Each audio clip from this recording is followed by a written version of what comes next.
शाम प्राची टीवी पर सीरियल देख रही होती है, तभी उसकी सास वहाँ आती है। अरे सीरियल में तो ऐसे मग्न है जैसे आज रात का खाना पड़ोसी आकर बनाएंगे। मुझे पता ही नहीं था आपने अपने बेटे की शादी पड़ोस में भी की हुई है। हैं? मतलब? मतलब इस घर में सारा काम बहू ही करती है, आप तो सिर्फ खर्राटे मारती हैं। अच्छा जी, फिलहाल तो तुम आराम फरमा रही हो, चलो जाओ, ये मेरे टीवी देखने का समय है। आहा, इसलिए मुझे भगाया जा रहा है। सॉरी, अब तो बिल्कुल नहीं जाऊंगी। प्राची की इस बात पर दोनों सास बहू के बीच टीवी रिमोट के पीछे बच्चों जैसे छीना झपटी शुरू हो जाती है, जिसके बीच श्लोक भी काम से घर वापस आ जाता है। हाँ, आज मेरी चूहे बिल्ली की जोड़ी किस बात पर झगड़ रही है? अरे तेरे बीवी मुझे टीवी ही नहीं देखने दे रही। अरे तुम्हारी मम्मी मुझे खाना बनाने के लिए फोर्स कर रही है। अरे वाह, ऐसे बेतुके रीजन पर तो बच्चे भी झगड़ा नहीं करते। अरे मुझे कुछ मत बोल, सब इसने ही शुरू किया है। हाँ हाँ, जैसे आप तो बहुत दूध की धूली है ना। अरे बस, दोनों चुप।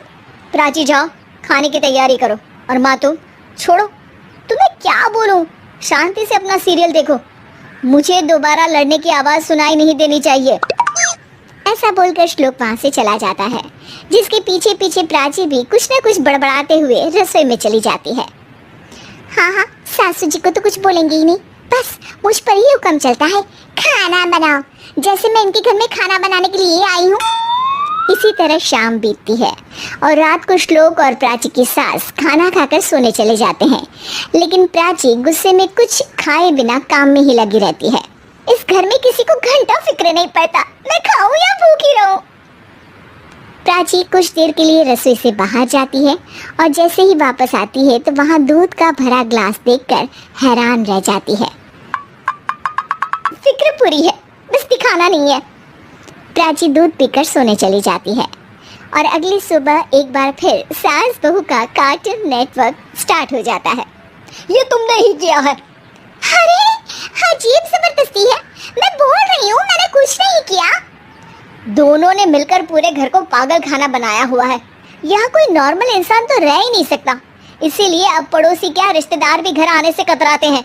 और सुन बेटे, तू भी चंगा, तेरी माँ भी चंगी, तेरी बीवी भी चंगी, रिश्तेदार। हाँ जी, आपको नहीं पता क्या, गंगाधर ही शक्तिमान है, रिश्तेदार ही। हाँ हाँ, बस समझ गया। कभी जानवरों जैसे लड़ेंगी तो कभी जुगलबंदी करेंगी। भाई मैं आप दोनों के बीच में नहीं फंसना चाहता। सास बहू की इस मन मौजी जोड़ी से परेशान होकर श्लोक अपना सिर खुजलाता वहां से चला जाता है। चलो अब मैं भी कीर्तन में जा रही हूँ।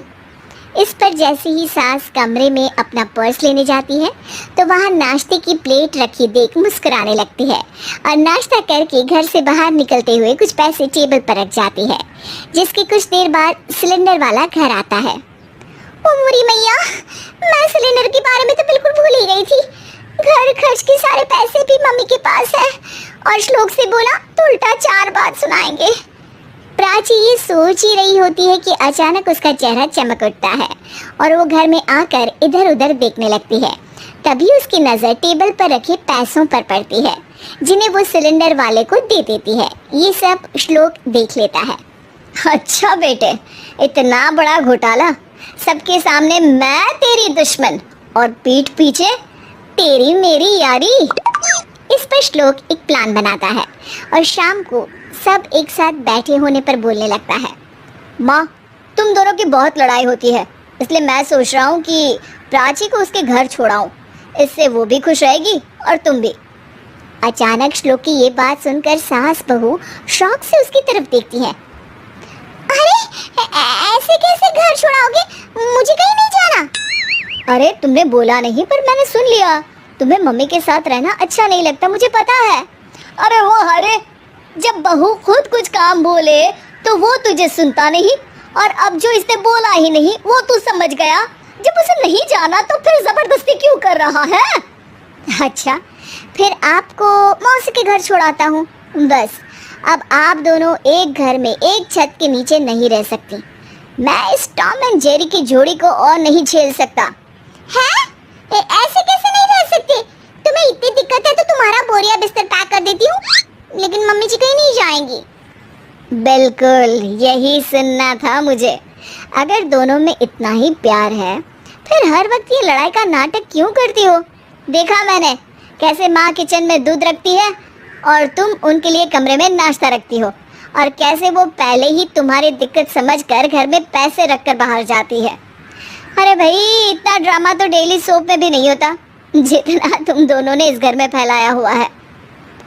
तू हमें टॉम एंड जेरी बोलता है ना, तो याद कर वो दोनों भी एक दूसरे को बाहर वालों की बुरी नजर से बचाने के लिए हमेशा सबके सामने लड़ते थे, लेकिन अकेले में दिक्कत के समय मदद भी तो करते थे।